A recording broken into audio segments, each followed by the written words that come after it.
Pamačius, kad keliu artėja specialiosios transporto priemonės su jungtais mėlynais ir raudonais arba tik mėlynais švyturėliais, reikia sustoti ir jas praleisti.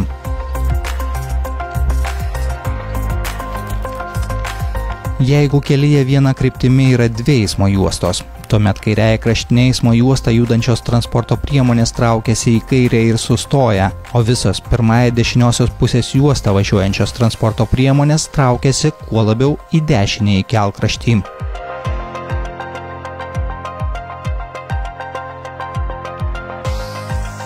Jeigu kelyje viena kryptimi yra 3 ar daugiau eismo juostų, tuomet kairiąja kraštinė eismo juosta judančios transporto priemonės traukiasi į kairę ir sustoja, o visos pirmąją, antrąją ir jei yra trečiąja dešiniosios pusės juostomis važiuojančios transporto priemonės traukiasi kuo labiau į dešinįjį kelkraštį.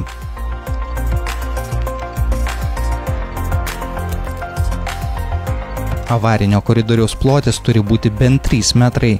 Todėl jeigu kelyje važiuoti viena kryptimi yra skirtos 2 siauros eismo juostos ir negalima sudaryti pakankamo pločio avarinio koridoriaus, specialiųjų transporto priemonių vairuotojai turėtų rinktis kitus šio kelio ruožo įveikimo variantus. Pavyzdžiui, priešingos krypties eismo juostas. Visais atvejais vairuotojas pastebėjęs priešais atvažiuojančią transporto priemonę privalo duoti jai kelią.